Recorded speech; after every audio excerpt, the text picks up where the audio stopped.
Kia ora everybody, Chris Farhi here from the Bayleys Insights team, joined today by Ankur Dakwale from our team to talk about the biggest news in New Zealand real estate over the past week. So first off, we've got news that Auckland Council is planning to appeal the Drury plan change, which was recently approved.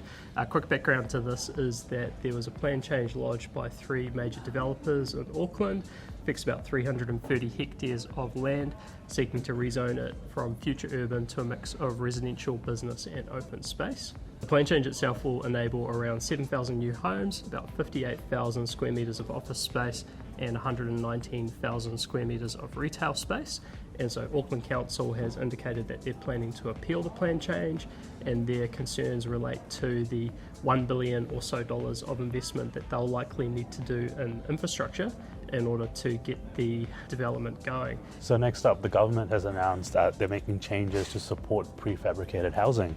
The MBIE has released a consultation document covering the proposed rules for certifying modular component and manufacturers. That's split into three types. So this is the prefabricated frames and panels, prefabricated volumetric structures, and prefabricated whole buildings. The government is saying that once it's certified and the manufacturers are certified, they'll have a streamlined consenting process, and you will need fewer inspection requirements throughout the build.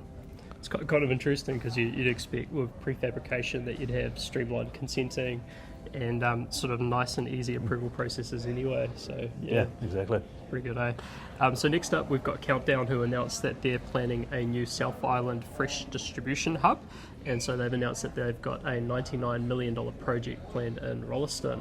Quick specs about the development is that it's sitting on a 2.83 hectare site on Hines Road in Rolleston, and they're expecting the structure to be about 11,000 square metres, and it will open in 2024. From an environmental perspective, they've got a couple of interesting features. So they're planning solar power, rainwater harvesting and low energy condensers, and just from a delivery perspective, they've got our mates at JWA Architects involved for design, and they've got Watson Hughes appointed as contractor. Now for a couple of updates across Bayleys. Bayleys has released their latest View magazine, which covers about 127 homes for sale across Northland, Auckland, Waikato and the Bay of Plenty. This also includes commentary on how the different regions are performing from a market perspective. We've also released our latest Workplace online magazines, and these have some interesting articles in there as well. One of them is Fix, Inflate or Reset. It's a discussion on office lease rent review structures. There's Small is Good, which covers new industrial micro units that are popping up across New Zealand. And you've got Big Entrance, which talks about the resilience of bulk retail sector and some of the new entrants that are hitting the market. Bayleys Commercial has also released the latest Total Property case studies, which covers details of a range of sales from the last period. Now, speaking of big transactions, there was a big transaction at 147 Kirkbride Road and 7 Ascot Road in Mangere, Auckland. This was a 27,748 square metre prime industrial space leased to an international and very well-known tenant. Well done to James Kirkpatrick Group and Greg Hall and Lloyd Budd from the Bayleys commercial team. And then finally in New Zealand, moving into the rural sector, so the Primary Sector Climate Action Partnership, or He Waka Eke Noa, has released their recommendations around the pricing of emissions on rural activities, so for farms. And so their recommendations include introducing a farm level split gas levy by 2025, and so this covers things like methane, nitrous oxide and urea. As part of this, they've indicated a maximum price for methane at 11 cents per kilogram, which will apply between 2025 and 2028. And so Farmers Weekly has estimated that for a typical dairy farm, this could cost them around $6,200 under the scheme per year, and for a hill country sheep and beef farm, around $7,200 applying from 2025. Now, still sticking with a rural theme, but on a global scale, Knight Frank has recently released their rural report for 2022. This report found the biggest challenges over the past 12 months for UK farmers were energy costs, input prices, and planning regulations. Farmers were generally neutral about their outlook for 2022 relative to 2021, and it also found that UK farmers believe that the government was not doing enough in relation to food production and security, the environment, and energy as a whole. Moving over to Australia, the Reserve Bank of Australia has increased their official cash rate, so this was their second hike, increasing it to 0.85%, or up by 50 basis points. And so overall, they've increased it from their record low of 0.1%, which was set in November 2020, obviously to the 0.85, and so their situation is pretty similar to New Zealand, where they're basically trying to control inflation. Knight Frank has also released their latest UK Prime Yield Guide.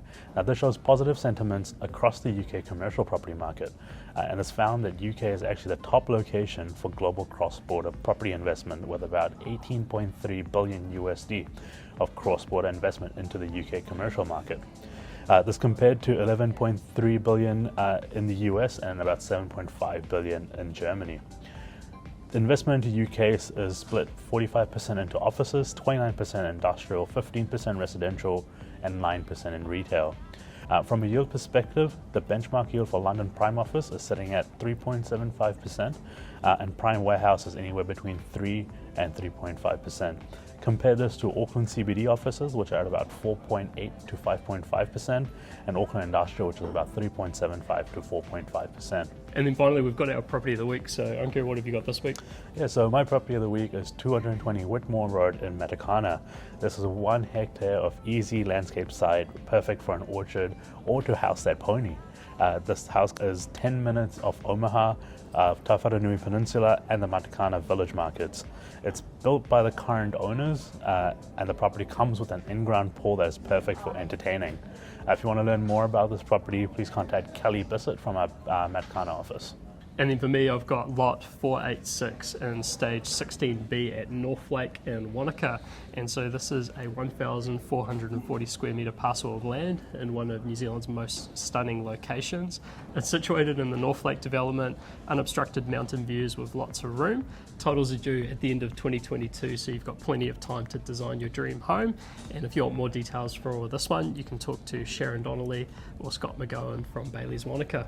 With that said, we'll wrap it up here, so thanks, Ankur. Thanks, Chris. And we'll see you next time. See ya. See ya.